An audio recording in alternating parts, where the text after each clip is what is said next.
I'm here with Peta Pellach. Peta, thanks for coming on the podcast with me. My pleasure. Yeah, it's lovely to meet you. Obviously, I wish I could say it was under different circumstances. I want to discuss certainly the current situation in Israel and then how we got there. Before we do, please tell listeners briefly who you are and what you do. Okay, my name is Peta. I use Peta Jones Pellach, Jones being my maiden name, and there's a long story with every name. I live in Jerusalem with my Israeli-born husband. In fact, technically he's Palestinian-born because he's actually quite a few years older than me and older than the state of Israel. And his birth certificate just gives the town that he was born, B'nai Barak, and no country. I was born in Australia. I'm actually fifth generation Australian on my father's side, but made the choice to come and live here. All my four children live here, or this is their home, and I have grandchildren. So we are rooted here. And although I still look at things, I think in many ways also through an Australian lens, having grown up there and been part of Australian society. So those values I bring with me from Australia. I'm very invested in Israeli society. In my professional life, I'm an educator and I work in the world of interreligious dialogue. A great part of my life is teaching how to dialogue and also explaining to Christians about Judaism and Jews about Christianity. Although Islam is also my master's is from Columbia University in the School of International Affairs, where I studied Middle East and Islamic studies there. So Islam as well, but mainly Christian-Jewish dialogue dominates my time. Excellent. Thank you, Peter. I appreciate it. I feel compelled to ask you, if you don't mind, what was it that brought you to Jerusalem? Well, the Jerusalem and Israel may be a slightly separate questions. Israel, definitely, because I'm a religious Jew and I live my life according to the Jewish calendar. That's the weekly calendar of the Sabbath and then the annual calendar of the festivals and so on. And I think the primary thing that drew me to living as part of a Jewish society, this is the only Jewish country where I could live my life according to the rhythm of the Jewish year and week. That was a big thing for me. But also I wanted to feel, and my eldest daughter expressed this when she was at school and about 12 years old, and she said, I want to be part of Jewish history. This is where our identity lies. And I mentioned I'm fifth generation Australian. That means those of my children who were born in Australia are sixth generation Australian. And yet we never felt fully Australian. And here we feel fully part of the community. And why Jerusalem? Well, in many ways, it's the hardest place in the world to live. It's the most challenging. And on the other hand, it has a very deep spiritual attraction for us, for both of us. Sometimes you wish you could just get away from the intensity of the city. And sometimes you walk as if you're on air, floating with the sanctity of it. And, you know, it's extreme. But we're very blessed. We have a good, secure life here. Wonderful. Thank you. Excuse me. So obviously we're here today to talk about the current state of Israel with regards to Hamas. What I'd like to do, Peter, if you don't mind, I'd like to give you the floor for a little bit, and perhaps we can get a little bit into the background of the current situation. Assuming listeners don't know anything about, how Israel was founded, what the schism is between Israel and Palestine. I'd love for you to take our listeners through a bit of the background of what led to the current situation as you see it. Well, I hope you've got several weeks. I'll try and encapsulate to the best of my ability. The truth is that the Jewish people have always felt a connection to this land, and there's always been a Jewish presence in this land throughout every period of history. But for nearly 2,000 years, for 1,800 years, the prevailing Jewish view was that the exile from the land was a divine punishment, and that you'd have to wait for messianic times to return. That it was always going to happen. The prophet said so, they promised. So you'd have to wait for messianic times. And then at the end of the 18th and beginning of the 19th century, there was a start of an awakening that maybe something was different. And then in 1848, when Europe has its awakening of the concept of nation states, many Jews were in Europe and became aware of that idea, and the idea of a nation state sunk in. And while that was sinking in, more Jews were involved in discussions about whether Jews should be citizens of these new states, and the fact that the Jews were always the other, the outsider. There was always a discussion, will we allow Jews to be citizens of our state or not? And there was a reciprocal response by Jews who were asking the question, is that what we really want, to be citizens of another state? And there was this awakening of modernity. Modernity for me is the idea of believing that you can control your own destiny. I think that's the dividing line between modernity and medieval thinking. And many Jewish people began to say, what's this about waiting for the Messiah to come? If they're religious, they say, we're going to bring the Messiah. And if they're not religious, they say, we don't need to wait for the Messiah. We've got to take control of our own destiny. And that's the birth of Zionism, the Zionist movement, which says we've got to return to the land, not wait for an eagle to fly us on eagle's wings, which was a view that people had in medieval times. And so at the end of the 19th century, there was the beginning of what's the settlement that becomes the State of Israel. And most of these Jews were Jews from Eastern Europe, because that's where the majority of Jews lived at that time. And most of them had no farming experience, and they had to come here and farm the land. And there were many failures and successes. And gradually over time, from the end of the 19th century to the beginning of World War I, there was the start of what was to become the Jewish settlement that was to become the State of Israel. World War I sees a change of the authority in this part of the world. It was the Ottoman Empire prior to World War I. The British take over. In 1919, they formally take over.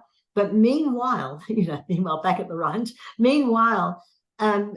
increasing number of Jews have begun lobbying in everywhere they could. It was the Kaiser, it was the Ottoman Empire, it was the British, because nobody knew who was going to be the dominant power, that the international community should recognize the Jewish community here and the desire of the Jewish people to return and build a nation state. This is the time of building nation states.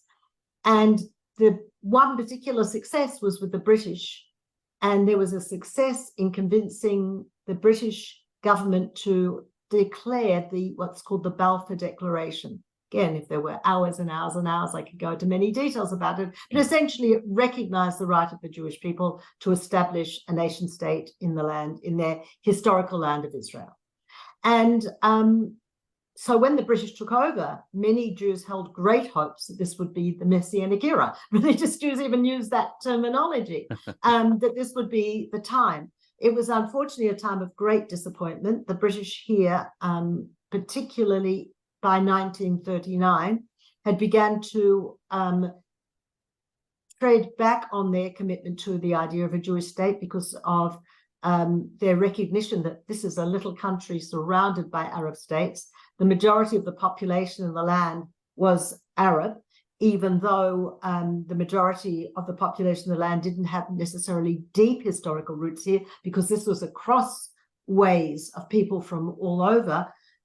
It was still, the majority was not Jewish, and the British, with this concept of nation states, this was a unique situation that the majority of the people who wanted to live here were actually living outside the land. The majority of people living in the land were not Jewish, so the British turned out to be very poor allies indeed. And in 1939, when the Jews of Europe are desperate to try and come here, Britain is saying, oh no more Jews.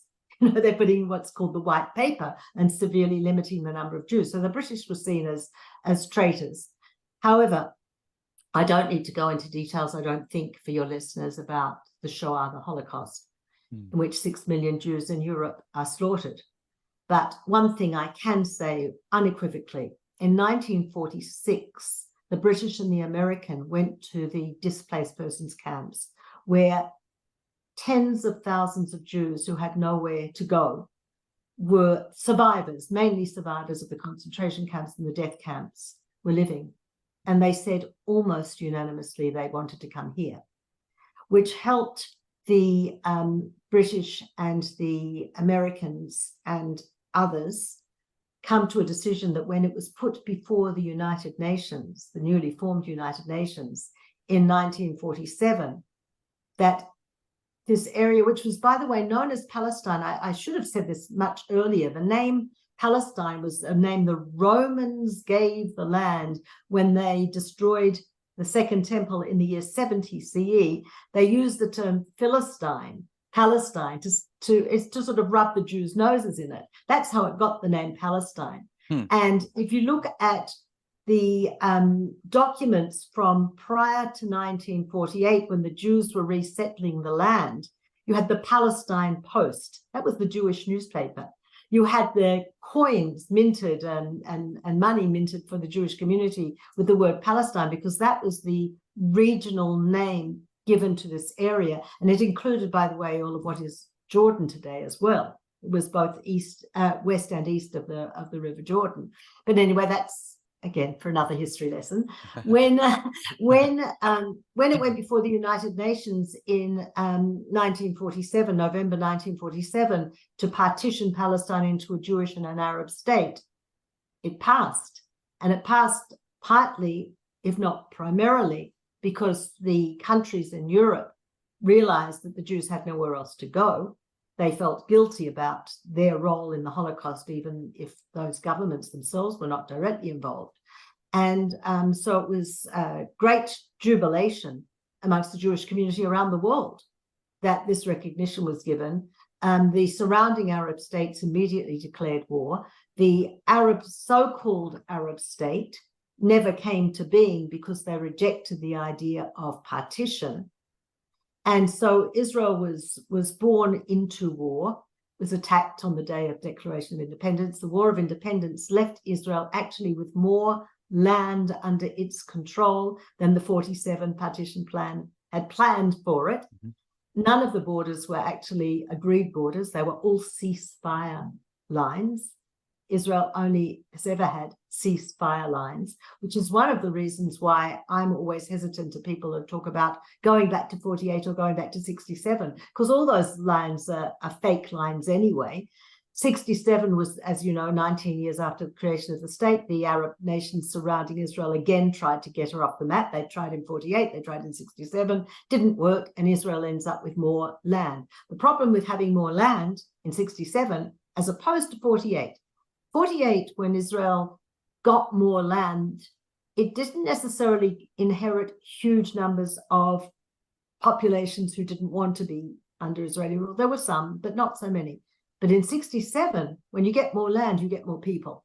Yes. And although some of them were happy initially to be under Israeli rule rather than Jordanian rule or Egyptian rule or whatever, they recognized they were better off. After just a short period, by 20 years later, 87, which is the start of the first Intifada, they didn't want to be under Israeli rule, and it was clear that the majority did not want to be under Israeli rule. Israel shrugged her shoulders and said, what are we supposed to do? There were a few peace attempts. I'm a peace activist. I wear I'll show it to you proudly. This is my membership of Women Wage Peace, which is the largest grassroots movement in the country.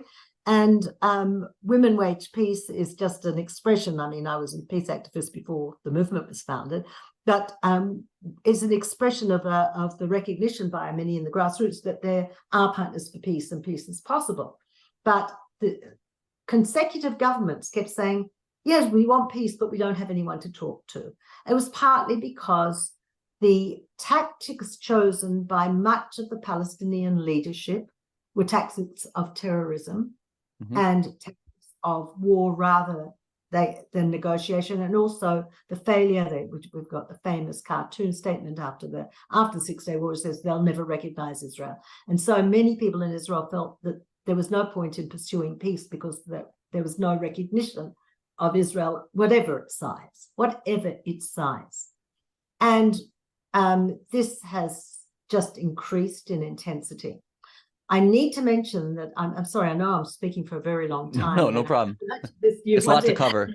Yeah, but in 73, exactly 50 years to the day on the secular calendar, 50 years to the day before Saturday's atrocious events, was the start of the Yom Kippur War, another attack on Israel on a holy day.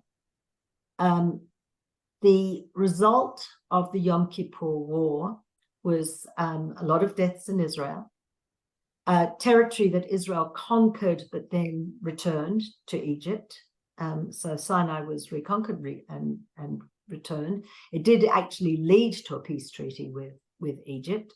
The Yom Kippur War was a shock to the Israeli system, and there's no doubt in my mind that the current attack was timed to be on the 50th anniversary of the Yom Kippur War, because what many in Gaza were saying is, 50 years is long enough between major attacks. There's been constant attacks, and I think we have to recognize that bombings from Gaza and attempts to breach the fence are nothing new.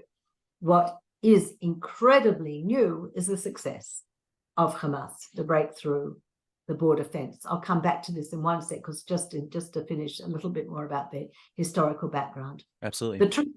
The truth is that there's never been anything close to a peace agreement which creates for Palestinians something viable that they consider worthy of the peace treaty.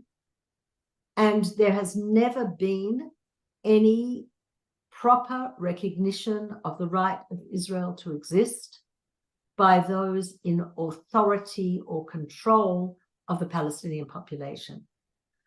On the grassroots, there are many peace activists in the Palestinian community.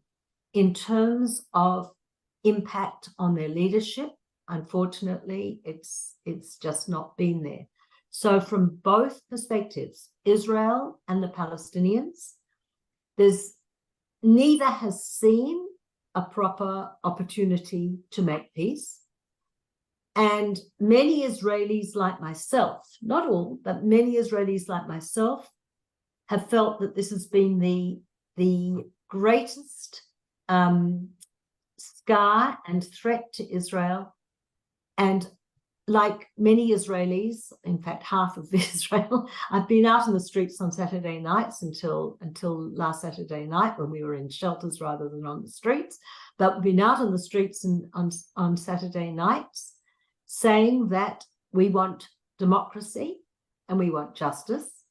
And the demand for democracy, excuse me, Aaron, I'm recording an interview. Sorry, my husband's just come back from the synagogue.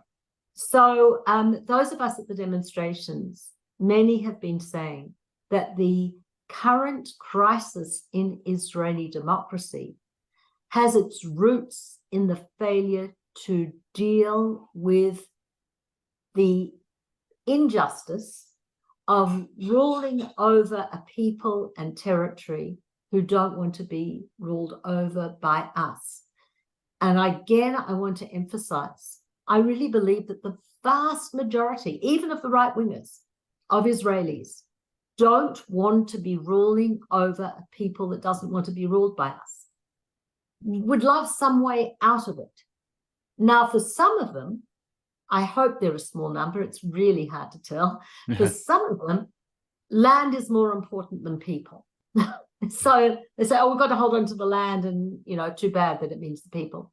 But for many, it's simply the inability to see the way out of this, to know who the appropriate negotiating parties are. And there's a deep recognition amongst a huge part of the Israeli population that we are struggling internally because of our continued, now the word occupation is difficult because I've already mentioned borders. There's never been real borders. We don't have real borders. So knowing where the lines should be on a map are really hard. I think that Israel needs a complete reconfiguration. This idea of a nation state from the 19th century doesn't suit this part of the world. Doesn't suit Syria. Look at Syria. Or Lebanon. Look at Lebanon. Look at Iran. No, it doesn't suit anybody in this part of the world, but it particularly doesn't suit this little bit of land, Israel, which also has to be Israel and Palestine. It doesn't work. So I think we need to be looking for a new model, but there's been a complete distrust of the other side from both sides. Now, while all this has been happening, Hamas has been gaining strength. Hamas is a terrorist organization. Hamas has said unequivocally they will never recognize a Jewish state anywhere, particularly in this part of the world. They're fundamentalist from an aspect of Islam. I actually don't see, I think we use the word fundamentalist and we use the word religion very badly in this part of the world because I don't believe religious Muslims slaughter people. I don't think that's part of religious Islam, but they are using religion as a pretext. And the one part of the Islamic heritage religion, which they hold on to firmly, exactly parallel to those Jews who put land or holding on to the holy land more than even the people who are on it. There are people who say once it's this concept of Dar al-Islam, once a territory has been in Islamic hands, you can never let the infidel get it back. So because this was under Islamic domination for a period of history, no, never, ever, ever anybody else. And that is from an Islamic heritage, but I don't believe it's the religion of Islam, because the religion of Islam, like Judaism and like Christianity, puts human life first. So there's not a genuine religious motive, even though many of those acting on behalf of Hamas carry with them the Quran and quote lines from it. Again, I think this is miseducation. But remember, we are talking about since, well, it's hard to say exactly when to put the years, but we're talking about many years, at least 3 or 4 generations of kids who've been brought up with hatred to Israel and hatred to Jews and the dehumanization. So that what happened on Saturday in the Jewish holiday of rejoicing of the law, as well as the Sabbath, that idea of coming in and massacring these young men, and it was all young men, have been brainwashed into not seeing the Jews as human beings, into thinking slaughtering them is a good thing. And we have to blame Hamas, and we have to recognize that we cannot deal. When I said before that Israel didn't know with whom to talk, one of the problems was that Hamas actually gained popularity amongst the Palestinian population because of the failure of the other leadership, of the alternative leadership. And they did build hospitals and schools and things like that, as well as building a huge military infrastructure. If I can jump out of the history for a moment, and we're going to have to anyway, but jump out of the history. The fact that today, in day 5 of the war, we're recording this on day 5 of the war, and the center of Israel is being bombarded with rockets for the 5th day. You have to ask yourself the question, every rocket costs millions of dollars. The Palestinian Authority and Hamas are constantly crying poor and asking for international aid to feed the residents of Gaza. Imagine what one rocket could feed, how many people, or how many schools it could build. And yet hundreds, if not thousands of rockets have been bought and are being sent to Israel now. That's not humanitarian. It's not rational even. And yet the world has watched it and not taken any notice of it. Thank you, Peta. I really appreciate running through everything and sort of keying everything up. And as you point out, any number of those sub conversations could very well be their own podcast episodes. But I think what I'd like to do, I'd like to press on. I'd like to deal with what I have seen as some of the salient events that have gone on since Saturday. So perhaps we'll track just from the beginning. Excuse me. Pardon me. Yes, please tell me about October the 7th. So for our listeners, that will be Saturday. This will be when the attacks began. As you point out, we're recording this on a Wednesday. Where were you and how did you hear that something was happening? Okay, so at about 8:15, my sister from Australia who's visiting and I headed towards my synagogue. It's about a 15-minute walk. And just as we were just out of the house, the first siren went. I said to my sister from Australia, this is real. I've lived here through enough wars to know this is the real thing. We were outdoors. And in my old neighborhood of Jerusalem, there aren't shelters because it was an old neighborhood and the old buildings don't usually have shelters. So I did what we've been taught to do. We put our back against a wall and just crouched. And there were a few people running around in the street. It was still early enough on a Shabbat, Sabbath morning, that there weren't many people around, but there were a few people on the street. And one man was running backwards and forwards. And everybody was asking everywhere else, do you know where the nearest public shelter is? And nobody did. I actually did, but I wasn't going to say because it was quite a while away. And so we just passed and we let it pass. And then we had the question, do we go back home or do we go on to the synagogue? And as we have had in the past few wars with Gaza, 1 or 2 rockets towards Jerusalem and nothing more, we thought, let's go to the synagogue. We'll continue to the synagogue. We got to the synagogue and everybody there was just talking about it, that people were dribbling in. A few didn't come because of that first siren. And people were saying, is there going to be more? Is this it? And nobody knew, of course. And then one of my friends came in and while the conversation was going on, she said, there's going to be more. And we said, how do you know? Because as religious Jews, we don't listen to the radio or whatever on the Sabbath. And she said, oh, there's a non-religious family staying in my building this weekend, and they had the radio out in the front garden. And they said, there's something serious going on in the south, and this is really serious. And so she was right. During the synagogue service, several times, the rabbi made the announcement before we started that if the siren sounded, we would go to the safe area, which this is a new building. So there's a big, it's actually used as a kindergarten. So there's a very big safe area. And that happened several times. In fact, my sister counted 6. I wasn't counting. 6 times during the morning service, we all went to the shelter.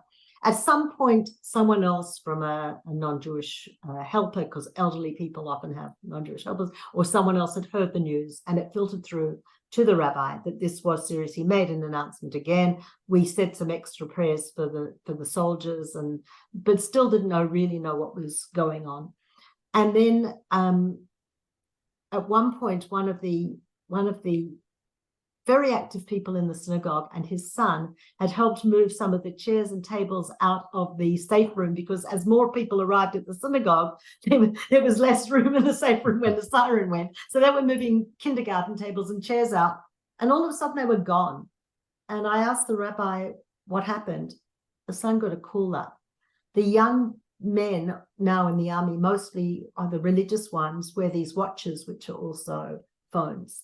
And that if they're in the army or in reserves or active duty, whatever, and they're on leave, they have to have the phones. And he just got a call up. And so then we realized just how serious it was if they were calling people up. And then gradually the news filtered.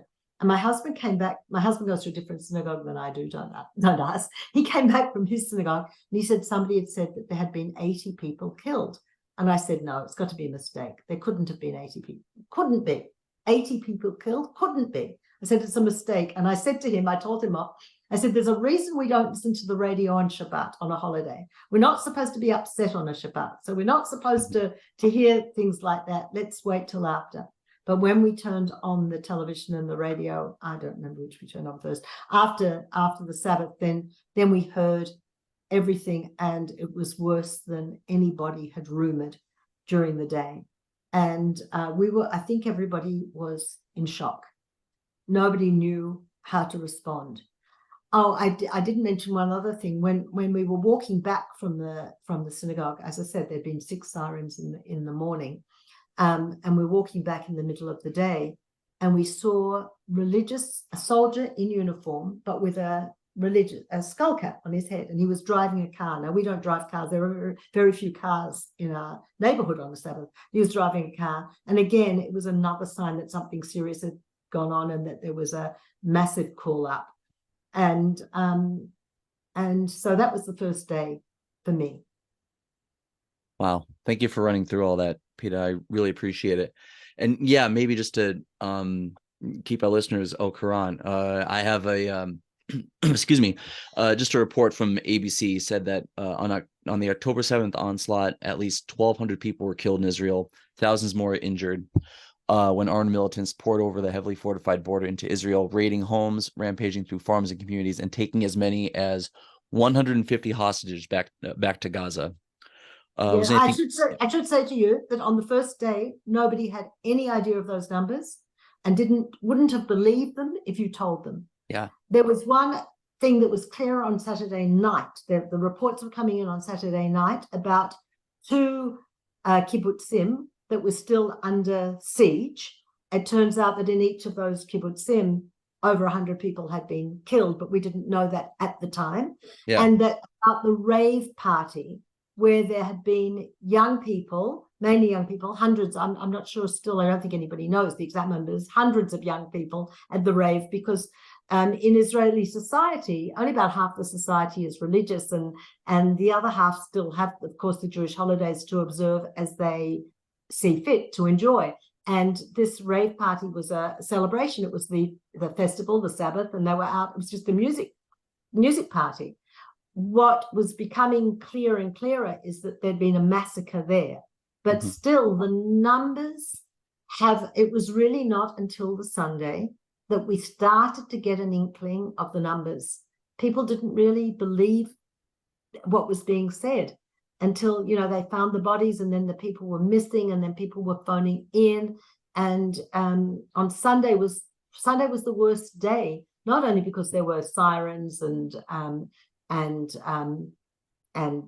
wherever you were in the country, there were bombardments, rockets fired towards you. It didn't matter where you were, but because it became clear that this was real and these deaths were real. Yeah, absolutely. It's appropriate that we're discussing numbers, because in fact, my next question on my list here, I know you published in the Times of Israel on the 9th a chilling article actually called "Who's Counting?" You opened the piece by writing, to quote you, "More than 800 Israelis have been murdered and at least 2,300 others have been injured since this terrible war began," end quote. Could you talk a little bit about what these losses have meant for you personally, if you don't mind? Sure. Well, obviously, like everybody else, the first person you think of is your relative. My father's cousin, Frida, who's in her 90s now, chose to come and live here from England. She was affluent and happy, and made her decision to move her family here. It was her grandson who was killed in action on Sunday. He was called up, Saturday or Sunday. I'm not sure at this point whether he went on Saturday night or Sunday, but he was called up, and he was killed in action very, very early in the war. And we haven't told Frida. Frida doesn't know. She's in her 90s, and we think it's just too much for her to know that her grandson was killed in the war. But it's a sense, it's not that I knew him very well, he's not my generation and whatever, but it's that sense that it's my family, somebody's gone. And I don't think there's a person in this country who doesn't have that sense of it's my family or it's my friend, somebody's gone. These numbers are incredible. And partly because of that rave party, which brought people, it's not just people in the South, it brought people from the entire country to there. And because of then the soldiers, my cousin was actually called up, he was a fighter. So you've got people from all over the country who have killed. So that was the first thing, as I think of the personal loss. But it's nowhere near as bad as, you're listening to the radio. We are radio addicts in the best of times, but of course, during something like this, you listen nonstop. And to hear of the mothers who've lost their children, and the wives who've lost their husbands, and their grandchildren who've lost their grandparents. I mean, it's just absolutely heartbreaking. So the shocking slaughters on the two kibbutzim, particularly where we've seen the sites of the slaughters. There's no better word for a pogrom. People will use that word as well. That Yes. the I don't even know how to say it. It's just so abominable, so devastating. And on one of the kibbutzim where 107 bodies were found, from there 107 bodies were found, and a number of people are missing. Now, in addition, there are more than 107 missing, but because of identification of bodies, particularly for in the army, it's easy to identify the bodies. When somebody's enlisted, their DNA is taken. So the army, when the army loses someone, we know who it is pretty quickly. But nobody imagined having to identify civilians like this, particularly children. There were no DNA samples of the children. And still the identification is a very slow and devastating process. And one of my friends lives on one of those kibbutzim. She's an active member of Women Wage Peace. Actually, she's one of the founding members of Women Wage Peace. She is missing. And she's on that kibbutz where 107 were found slaughtered. And in a way, it's a terrible thing that you hope she's a prisoner in Gaza rather than amongst the bodies, but nobody knows. And initially, her children said she was taken prisoner, but now when they discovered the bodies afterwards, and haven't been through them, so we're not sure where she is. And my heart is just breaking for her. And then a day later, I think, no, the first one I heard who was taken is my daughter-in-law's first cousin, whom I've met at weddings and family celebrations, is missing, and they hope he's in Gaza, because if he's not in Gaza, he's dead. And he's a young man. It's shocking. And then the next thing I hear is my daughter, who lives all the way in the north of the country, which until today she's been fine. Today there were attacks in her neighborhood as well. But she lives all the way up the north. Her 2.5-year-old daughter's, we call her Peta Pellach, the woman in charge of the childcare center for the 2.5-year-olds, and her husband went to visit their relatives in the south for the festival. And looks like the couple were taken to Gaza. That's what that seems to be the. So I've got 3 people from 3 different parts of my life whom I believe to be in Gaza. And it's terrible because nobody has any idea what's going on there, except that we're sure it's not pleasant. That's for sure. And, the idea that Israel has to make a decision whether to bomb Hamas installations in Gaza, knowing that there's a possibility that these prisoners are being used as human shields. Mm-hmm. We are hoping more than anything that they really want to keep them alive to use them as bargaining chips for Hamas terrorists who are in Israeli jails. We hope that's what they want, because that gives them motivation to keep them alive. But we don't know that for sure. So hearing that, but also just listening to the radio, when you say how it affects me personally, one of the things that is characteristic of Israeli society is we really do feel, you hear a person speaking on the radio, you feel like you know them, you feel like they're family. There is that sense of extended family. I heard a woman today whose husband is a soldier and she's newly married. And there was a law passed just recently, just a few months ago, which was something that the members of families of IDF soldiers have been lobbying for a long time, which was that if a soldier was killed childless, they could extract his sperm and impregnate his widow. And she said, all I want is for someone to get his sperm, because all he wanted was children. That's what she said on the radio. It turns out that there is such a backlog at the morgue or morgues, there's such a backlog that they actually don't know where his body is to do that. Nobody in this country was equipped to deal with hundreds of deaths at once. They can't identify the children because they don't have the DNA. They've been mutilated. This I have to say to your listeners. I trust children won't be listening to this podcast. They were mutilated. They can't identify the children. And the soldiers whose DNA they have, there is just such a backlog that nobody really knows. And she was just appealing. She said, if anybody has, we use the Russian word, protexia. If anybody has protexia, if anybody has a way of getting me in, just do it. Just get his sperm, because that's all I'm asking. I'm not foolish enough to ask him to be alive. You've told me he's been killed. I believe you. These sorts of things, I don't think any other country has this sort of experience. The other thing is schools are closed. Schools have been closed the last couple of days. Some of them are going to be able to reopen on Zoom, which is, we learned, see what COVID did some good, you see, because we know how to have school on Zoom. Some are going to reopen on Zoom tomorrow, but we've had the schools closed. You should see the teenagers. They're all volunteering. They're all out there collecting groceries. If I can give you a perfectly good Israeli example. As I mentioned, it was the Festival of the Rejoicing of the Law. The Festival of the Rejoicing of the Law comes the day after the festival, the 7-day festival of Sukkot, where we build tabernacles. And you erect them in your house and you take them down after the festival finishes. In many, many households, the man of the house, who would be, if not the main person to take it down, certainly a partner in taking down these constructions that we've built, was called up to the army.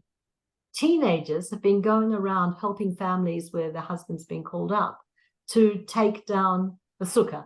It sounds like a little thing, but it's a huge thing. It's community. Teenagers have been collecting. When we had to do some grocery shopping today, they've asked everybody to buy an extra item and put it in the bag for the soldiers. Those who've been evacuated from the south and the north, there's been evacuations in the south and the north, bringing them supplies, doing what they can, games for children, playing games with traumatized children. Teenagers have been doing that. Wow. These to get that sense of community. So it is devastating, and there are people who are still suffering from trauma. I mean, again, people in the south are still being bombarded constantly. In Ashkelon, which is a major city, but not directly on the border, Ashkelon has been hit over and over again. Today, one bomb fell in the center of the city. Fortunately, nobody was killed. There's a lot of damage in Ashkelon. These things are happening. People are taking their cars, their private cars, and driving to the war zone to help evacuate people who haven't managed to evacuate or who would like to be evacuated. Wow.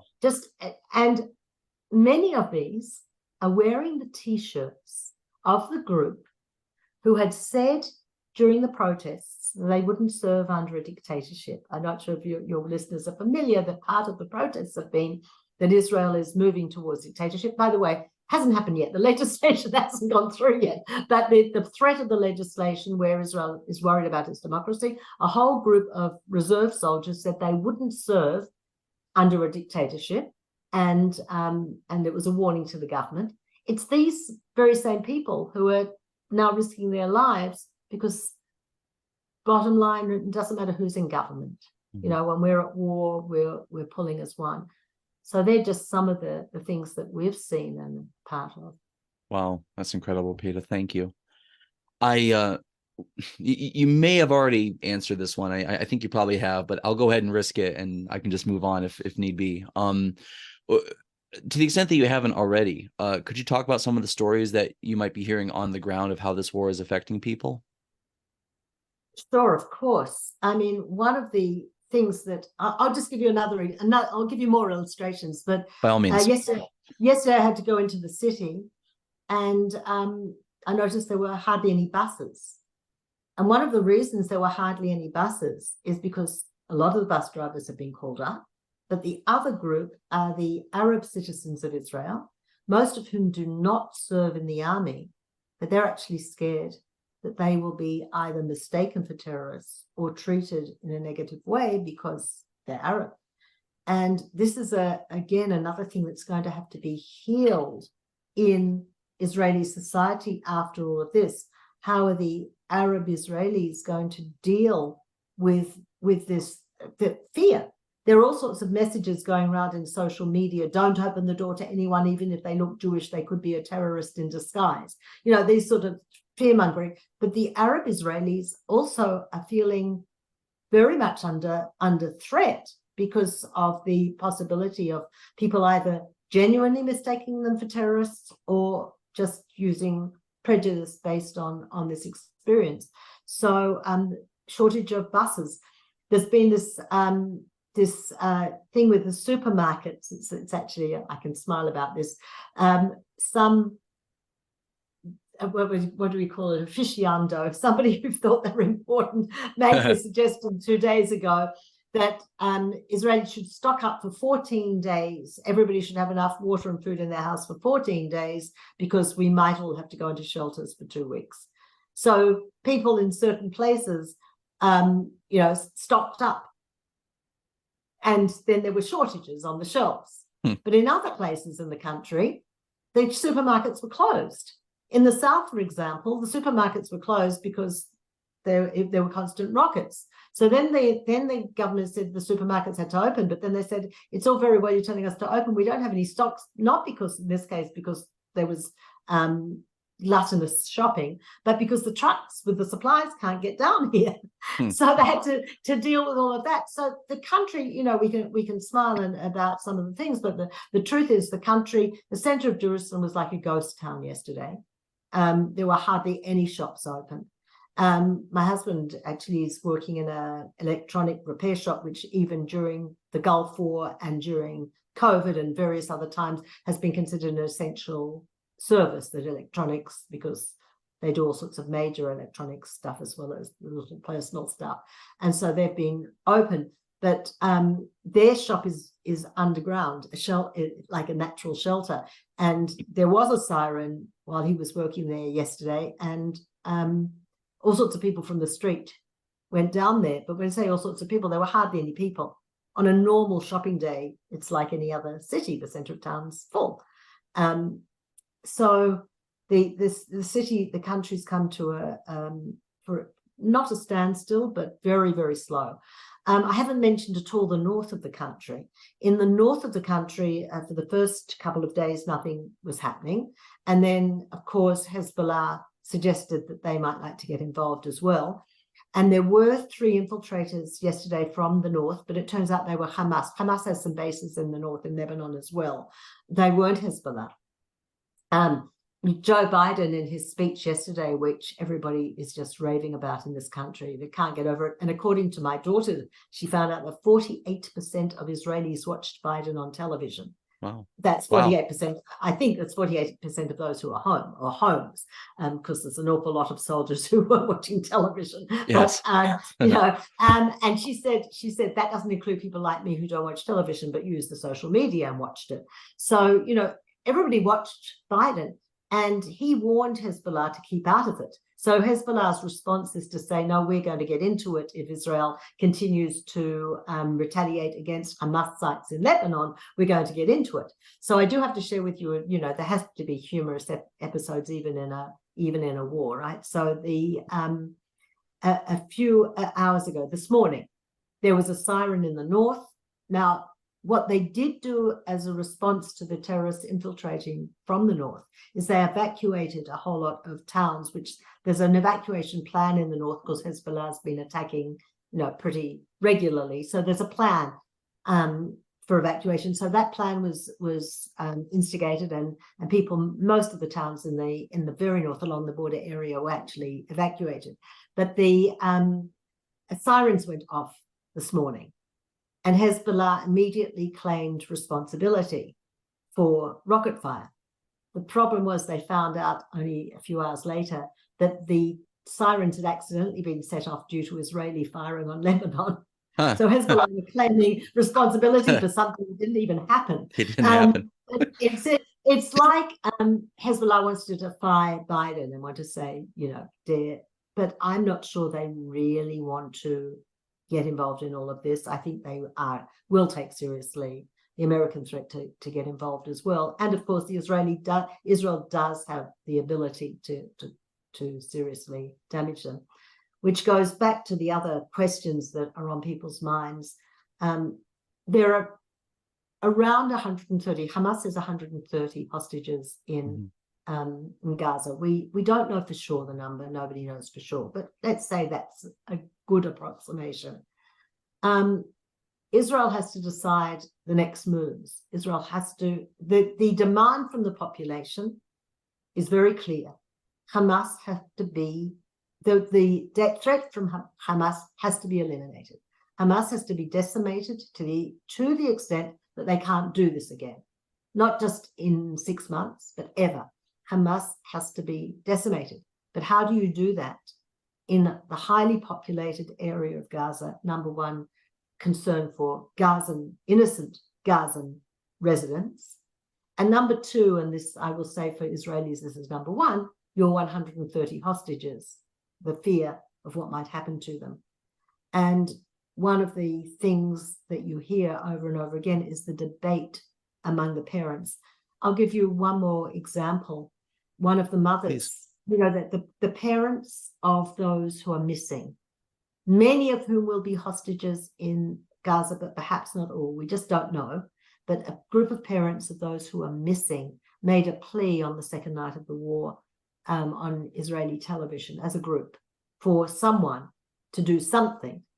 And one of the mothers who spoke, not at that original press conference, but then in the follow-up interviews, said that she really wants Israel to negotiate her daughter back, her young daughter in her 20s. She really wants her back, but she doesn't want her daughter back if the young men who were in the car with her when their car was hijacked and they were captured aren't able to come back as well. And, on the one hand, you see this mother grieving for her daughter, and then you see this concern for everybody. If they say we'll only get back the women and the children, are you sacrificing the young men? If you say we'll only take back the children and the elderly, I don't know. But this idea that this is what's going on in Israeli society, nobody wants Hamas to survive this as an army, as a threat. Nobody. But how we're going to do this is anybody's guess. And unfortunately, we don't even have a functioning government. And that is another layer to all of this. We are very, very grateful that we have a professional approach to the army. It's a citizens' army. Every boy and girl is conscripted for army service, but it is conducted and run professionally and with commitment. And this, we have faith and trust in the army, even though on the first day of the war, it has become absolutely clear that there was a great, deep intelligence and military failure. Not only did they not foresee that on the 50th anniversary of the Yom Kippur War, something big was going to happen. Not only did they take their eye off the Gaza fence and allow it to be breached in the way that it was, and we now know that, we didn't know then, but we now know that 1,000 Hamas soldiers entered the country, terrorists entered the country on that day. But an army base itself was one of the first victims of attack. And they were so busy defending the army base that the kibbutzim right next door were being, people were being slaughtered there, and they couldn't get out of the army base to defend the people. There's a huge failure there. Yeah. But once the army got in, we actually have much more faith in the army than in the government. There's no faith in the government. But the issue is that in order to do anything effective, decisions have to be made at the top. Not all of them are military decisions. Some of them are political decisions. And there's no faith in the country that those political decisions are being made correctly. We're still hoping that tonight some sort of emergency unity government will be announced, but it hasn't happened yet.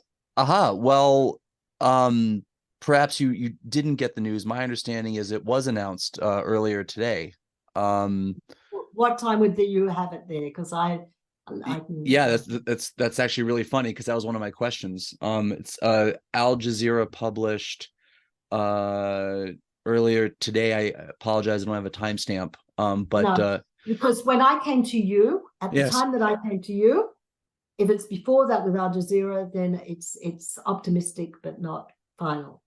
Because by the time I came to sit down on this computer, it had not been officially announced yet, even though Benny Gantz and Bibi Netanyahu both said that they wanted. There were still lawyers, and we were actually told that tonight there would be some announcement, but that we were told that yesterday as well. So Al Jazeera is your source. Let me see if I can email it to you right now. Just a minute. No, let me. Sure. I'm going to go on Times of Israel, which is where let's just get this up, because they have a running. My computer's slow now. Here we go. I'm certainly happy to be wrong, but my understanding is that they have agreed to form an emergency unity government. They had agreed, but they hadn't actually done it. Where are we up to? One day ago. Oh dear. This is showing. Oh dear. I'm going to go to the homepage. Residents across the north told to go to shelter. No injuries. Biden reiterates. Egyptian official Marlot alert called off. Here we go. Let's see. You're right. It came in at 7:24 p.m. 20 minutes ago. While we were talking. How about that? While we're talking. Okay, so that's good. So while we were talking, that they agreed to have a wartime government, which is something that we have been waiting for such a long time, because Benny Gantz, whom people trust, and maybe they don't like him necessarily as a political leader, although in the recent polls he's been climbing and climbing, but they do for sure trust him with decision making, and they trust his integrity as well as his skill. And there will be a new war cabinet, and it will be Gantz, Netanyahu, and Yoav Gallant, and Gadi Eisenkot, and Ron Dermer.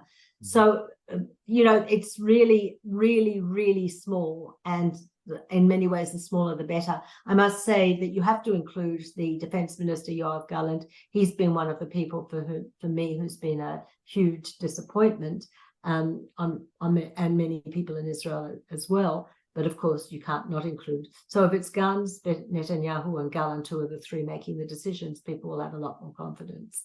Yeah. Well, this is kind of fascinating. I wasn't planning on this being happening in real time, right? But having just learned this, how do you feel about this unity government and what it might mean for the conflict? Well, I think we have to be careful. It's not really a unity government as such. It is a unity war cabinet more than a unity government. And I don't think that people like Gantz in particular, and certainly Yair Lapid, the opposition leader, trust Bibi Netanyahu to have a proper unity government. And I think this is one of the huge problems that we are facing, is that there's such distrust here. And remember, this is it's not the full, according to the reports that are just in, it's not the full opposition and government. Right. It is Benny Gantz, who has the second largest party in the opposition, coming in and working with the current government. There's a security cabinet will also include two other members, according to the reports that just come in now, two other members of Benny Gantz's party. One of them is a woman. And I think that one of the things that I have to say to you is that as a member of Women Wage Peace, our concern and cry has always been that there have been no women involved in any of these decisions. By the way, there are women fighting on the front line. Let's not forget that there are women fighting on the front line. There are women leading some of the volunteer efforts. but women have been excluded from much of the decision making, the real decision making. So it is good, even though it's still, women are still greatly underrepresented. It's still that Gantz is bringing in at least one woman into the security cabinet is good, and the fact that the security cabinet will be more balanced is good, and the fact that it won't include some of the radical, I would say, war-rattling members of Bibi's coalition. For me, that's good. You know, today I was watching television. I said we're glued to the television and radio. I was watching a television panel of commentators earlier in the afternoon, and there was a woman who was a supporter of Ben-Gvir, the most radical right-wing member of the government, and one of the other members of the journalistic crew said to her, "But who would you rather have making decisions about this country now and the war and whatever, Benny Gantz or Ben-Gvir?" And she kept saying, "Oh, you need both." And this is terrifying to me, that people could think that we need a saber-rattling person involved in the decision-making. But I recognize that it's part of the complexity of Israeli society that there are some who still feel that way. What more can I say? Right. No, understood. Let me take the opportunity to correct a misstep that I made. Yes, as you point out correctly, it's not a unity government as such. The article, the Al Jazeera article, goes on to say that they're not going to promote any laws or policies together except those to do with fighting Hamas in Gaza. So this has nothing to do with propping up a new government or unification or any of that. So you allow me the chance to correct an earlier flub. I suppose my last question, Peta, and I really appreciate you taking the time for me. How do you see this conflict ending? I don't think we'll flatten Gaza. There are, I don't know how many people, but 1.5 million, 2 million people. It's not going to happen. And unfortunately, I wish that my answer could be, we'll have to come to a peace agreement. Because ultimately, we have to come to a peace agreement with the Palestinian people. But we can't come to a peace agreement with Hamas. And as long as they're in charge, or the PA, which has been a hopeless failure at every single level. So I'd love to say Women of the Sun, which is our Palestinian partner organization to Women Wage Peace. The Women of the Sun and Women Wage Peace would make a peace agreement and everybody would be happy. I wish I could say that. Unfortunately, I see this as only, unfortunately, and I say it with such breaking of my heart, I don't see this as decisive or final or the end to anything, because unfortunately, the only Palestinian plan or vision is the elimination of Israel. And the only Israeli plan or vision is suppressing the enemy so it can't hurt us, which is no plan or vision at all. Israel for many years now has been absent of a vision. And I don't make excuses. There is no excuse for not having an end plan. But unfortunately, Israel doesn't have an end plan. It's too tough, I guess. It doesn't have an end plan. It doesn't have an idea. There are brilliant and amazing think tanks who have an end plan. They have ideas of an alternative model of Palestinian and Israeli coexistence without borders between them, but areas of autonomy, that sort of thing. I would love to say that a government, any government, had any plan whatsoever, whether it be that one or something else that I can't imagine. I'd love it. Unfortunately, that absence of imagination makes me fear that if it's not in, I hope it's,